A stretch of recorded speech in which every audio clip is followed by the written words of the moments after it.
طبعا بعد الشكر الجزيل للسيدة الرئيسة مريم رجوي على هذه المبادرة الكريمة بأن تخصص هذا اليوم من أجل التضامن. Qui a consacré cette soirée pour la solidarité avec le peuple syrien et Alep. Aujourd'hui c'est Alep et demain c'est Hama et après c'est Adlib, toutes les villes assiégées et aussi Damas. Et je voudrais dire, nous qui croyons à la révolution syrienne, comme ceux qui créent sa tombe lui-même, c'est ce que nous avons dit depuis la révolution syrienne. On peut l'appeler, c'est la mère des révolutions, mais on peut l'appeler même la révolution orpheline. Cette mère qui a résisté toute seule malgré toute la communauté internationale. Il n'a pas adopté la position juste vis-à-vis de ce peuple qui a souffert de ce régime et de l'occupation iranienne et russe. Mais cette réunion de ce soir envoie un message de résistance d'abord au régime Assad et le régime des Mollahs et aux deux résistances iranienne et syrienne. Nous croyons qu'aujourd'hui était possible, qu'on peut coordonner nos efforts et qu'on peut créer une coalition et mettre des modalités. Ça représente un espoir pour les deux peuples iraniens et syriens. Car malgré tous les tragédies commises par les régimes, il y a une sorte de solidarité et une sorte d'alliance pour arriver à arracher cette liberté. Et nous voulons parler par rapport au trajet des négociations de Genève.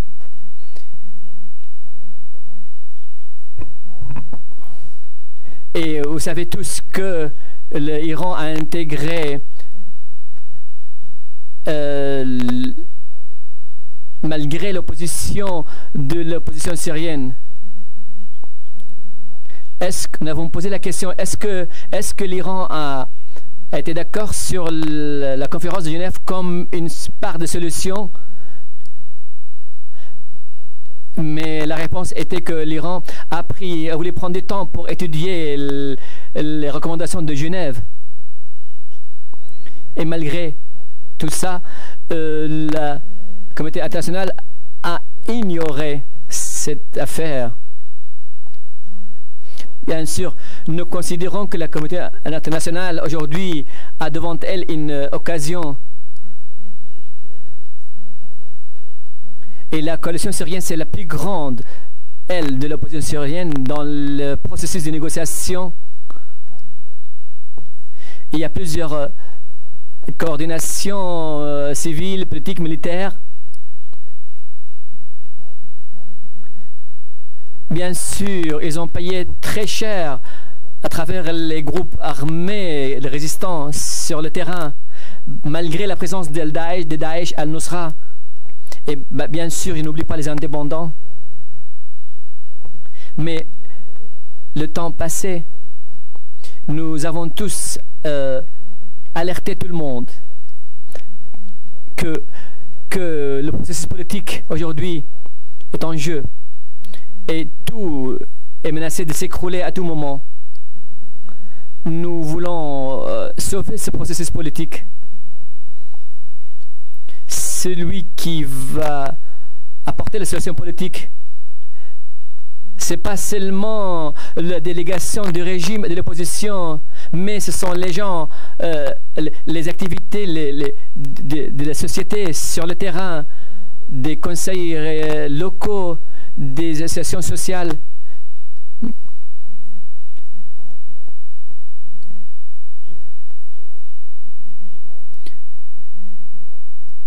Aujourd'hui, c'est un enjeu majeur.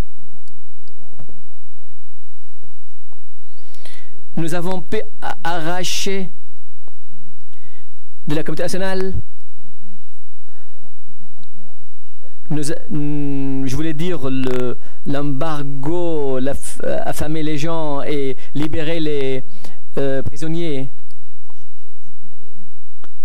Et la stratégie d'affamer le peuple iranien, c'est une stratégie du régime iranien. En fait, le régime iranien a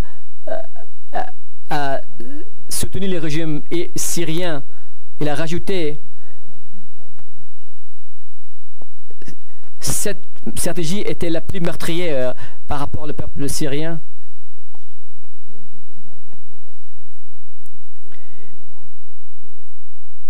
Et maintenant, on entend parler des trêves nationales. Maintenant, par exemple, on entend le régime syrien parler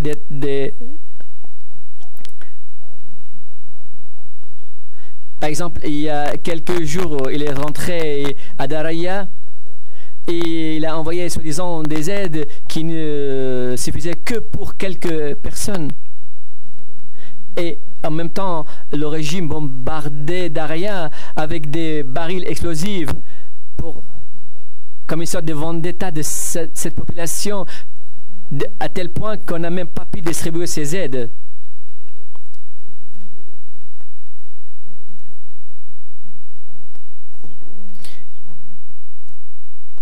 Et la Russie devait être le parrain de ce processus politique, mais tout ça, ils ont détourné le processus politique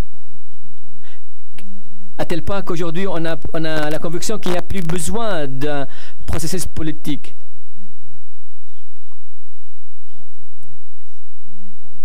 Bien sûr, nous souhaitons de la part de cet Iranien pour qu'il soit clair vis-à-vis de cette situation que Ban Ki-moon a décrit comme un crime de guerre. Et la trêve aujourd'hui s'est écroulée. Et puis le problème des détenus. Et je voulais rendre hommage aux familles des détenus dans les prisons de Hama.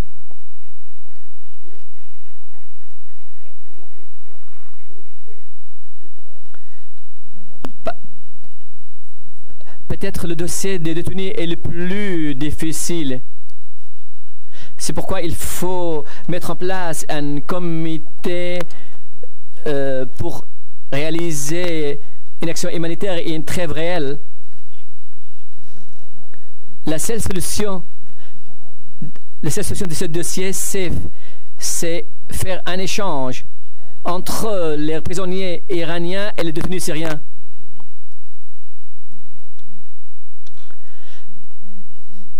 Parce que libérer les détenus syriens, c'est obligatoire. Maintenant, le régime des moullas, il emboîte le pas du régime syrien. Le régime syrien a toujours refusé l'échange des prisonniers.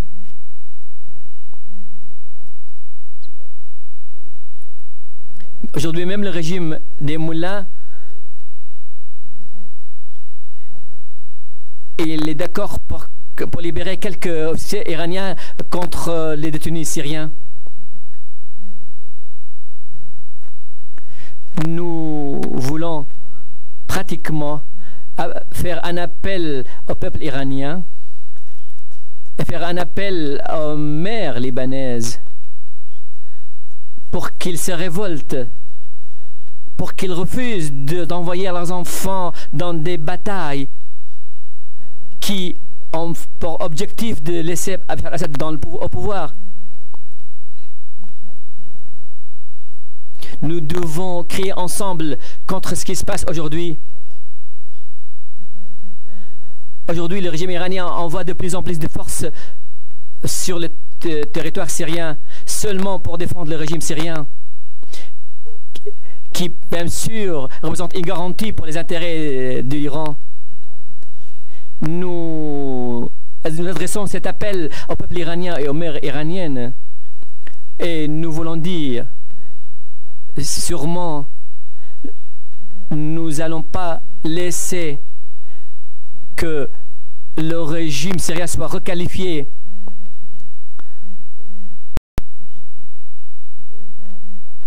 Nous avons senti, parmi les 3 rounds de négociations, on a senti qu'il y avait des tentatives à requalifier ce régime syrien. Bien sûr, sur la base d'une équation illusoire. Et malheureusement, c'est ce que pense aujourd'hui la communauté internationale et même les participants au processus politique. Mais tout le monde va se trouver devant une équation plus difficile contre l'instabilité. Parce que Syrie ne sera pas en paix tant qu'Assad reste au pouvoir. Parce que le peuple syrien a entamé sa révolution et il ne va pas faire marche arrière. Parce qu'il est comme celui qui creuse sa tombe par lui-même. Le peuple syrien ne peut pas se rassembler tant qu'il y a un crime, tant qu'il y a un criminel en Syrie.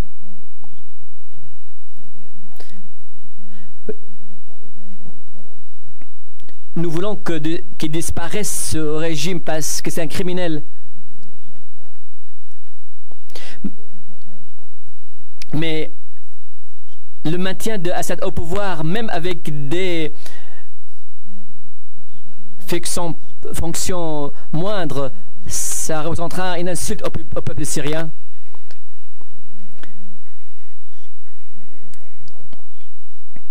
Ça, la bataille du peuple syrien, c'est le conflit de tous les peuples aspirant à la liberté.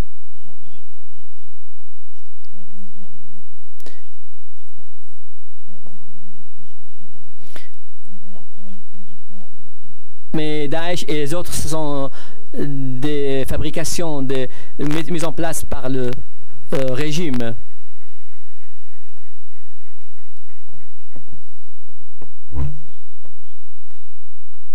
الحمد لله رب العالمين وأفضل الصلاة وأتم التسليم على سيدنا محمد وعلى آله وصحبه أجمعين. السيدة مريم رجوي رئيسة المجلس الوطني للمقاومة الإيرانية، الأخوات والإخوة في المقاومة الوطنية الإيرانية البطلة، الإخوة الحضور سياسيين Chers invités politiques et journalistes et intellectuels, et hommes d'affaires, activistes, monsieur le frère, l'artiste Shami Hishker, qui a écrit une de ses prouesses littéraires aux enfants d'Ar'a. En français, là. بعثة المراقبين العرب الذي أبى شرفه وكرامته أن يصطف إلى جانب الجلاد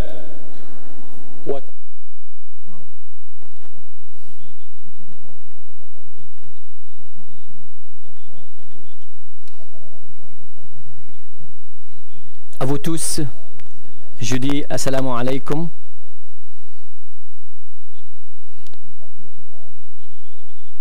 Je vous félicite et tout le monde arabo-islamique de l'arrivée de ces mois de Ramadan, le mois de tolérance et de repentance. J'implore le Dieu pour qu'il accepte nos martyrs de la révolution syrienne et les martyrs de la révolution iranienne et pour que nos blessés se rétablissent.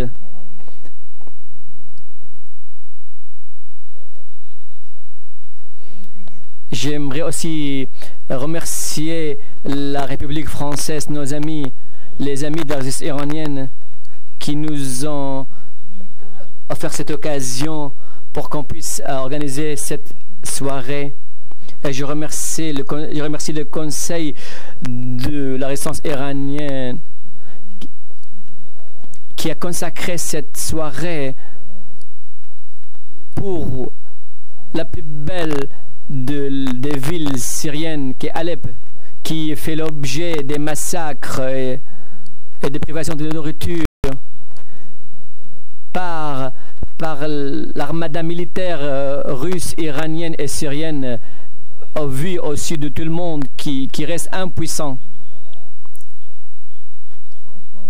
Le régime des moulins a soutenu le régime syrien dès le début de la révolution syrienne.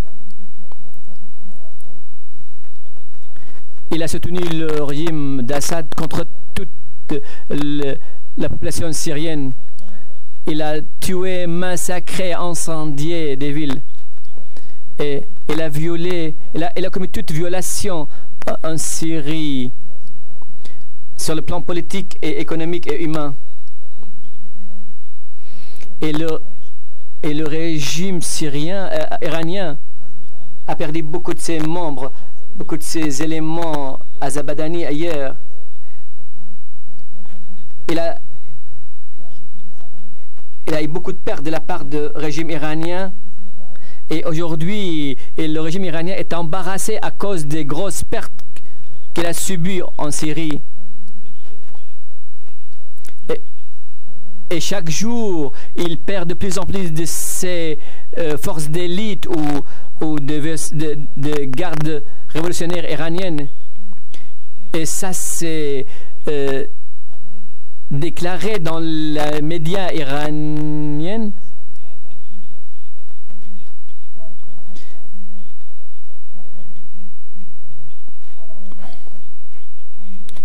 Bien sûr, il y a d'autres mercenaires provenant de l'Irak, d'Afghanistan et ailleurs.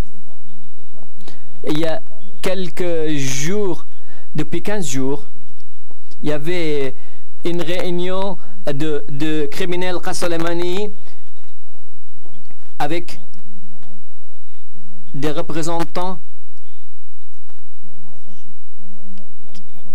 ceux qui ont reçu les élections.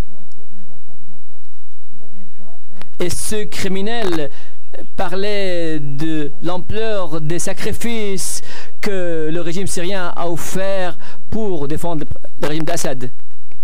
Et qu'ils ont perdu plusieurs éléments de forces spéciales, plus de 1600 personnes et 1700 blessés.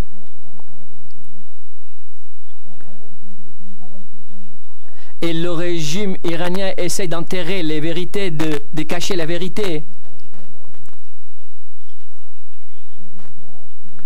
Mais nous voyons les réactions claires de la part des familles des tués en Syrie, que le régime envoie en Syrie. Et ce qui montre que notre bataille en Syrie, notre lutte en Syrie, c'est une lutte stratégique. Parce que la chute du régime syrien signifie la chute du régime des moullas. Et la chute du régime syrien, ça va affaiblir énormément le régime iranien partout dans la région.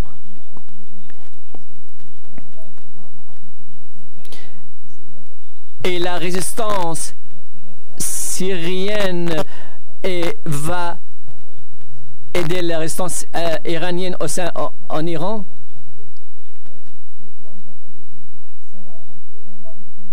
C'est pourquoi le régime envoie une division de forces spéciales. C'est la première fois que le régime iranien envoie des forces spéciales officiellement en Syrie. Ce qui montre sans doute que le régime iranien vit une crise étouffante après toutes ces pertes qu'il a subies en Syrie sans avancer, sans réaliser aucune avancée pour lui ni pour le régime. Je remercie les héros de la ASL, l'armée syrienne libre, qui mènent des batailles acharnées contre le régime d'Assad et le régime iranien et le régime russe, avec leurs moyens militaires.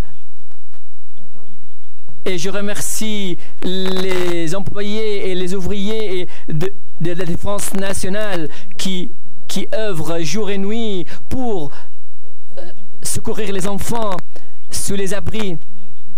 Et je remercie le corps médical et les ingénieurs, les activistes, les journalistes qui ne cessent pas d'accompagner cette révolution pour transmettre au monde entier cette voie de liberté. La sœur Taïsir a dit, nous voulons dire que pas tout le peuple iranien soutient les mullahs. Il y a des gens honnêtes, des libres en Iran. Ils ont mis leur drapeau devant le drapeau de la révolution syrienne qui a versé beaucoup de sang.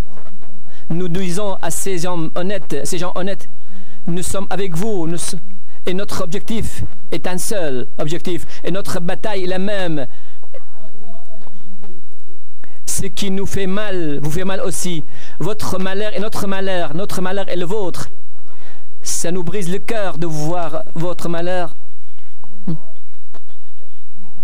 Mais nous voulons que ces sentiments se soient concrétisés sur le terrain qui va affaiblir de plus en plus le régime des mullahs. Et je dirais aux autres, ceux qui soutiennent le régime, vous avez soutenu les mullahs et maintenant c'est la 6e année. Et vous avez sacrifié beaucoup de choses pour soutenir ce régime criminel. Est-ce que vous croyez que le peuple syrien va accepter ce régime criminel? Le régime iranien a perdu beaucoup de ses forces spéciales en Irak et en Syrie. Beaucoup de ces éléments d'élite iranienne ont tombé grâce à la résistance de l'armée syrienne libre.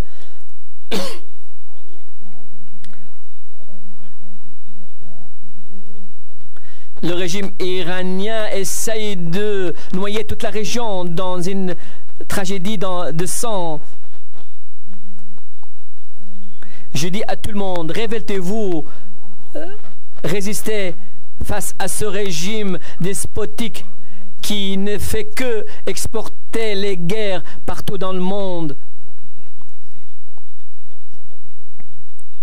Avec toutes les crises économiques, sociales, humaines depuis 40 ans. Pardonnez-moi si j'ai pris un peu trop de temps. Le peuple syrien aujourd'hui vit le plus mauvais siège.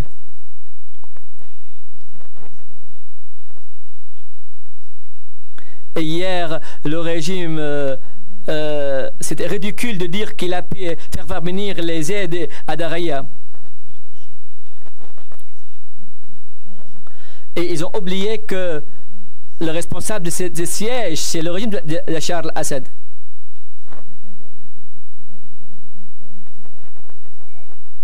C'était même pas suffisant pour un quart des populations de Daraya. Je demande à tout le monde à nous soutenir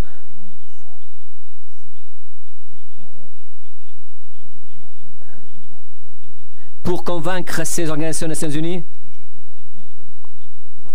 pour aider le peuple syrien résistant qui va résister et qui va réaliser ce qu'on veut de lui pour jusqu'à la chute de ce joug criminel. Et j'implore le Dieu pour que la prochaine fois on se réunisse à Damas ou à Téhéran pour la gloire de la résistance iranienne et syrienne.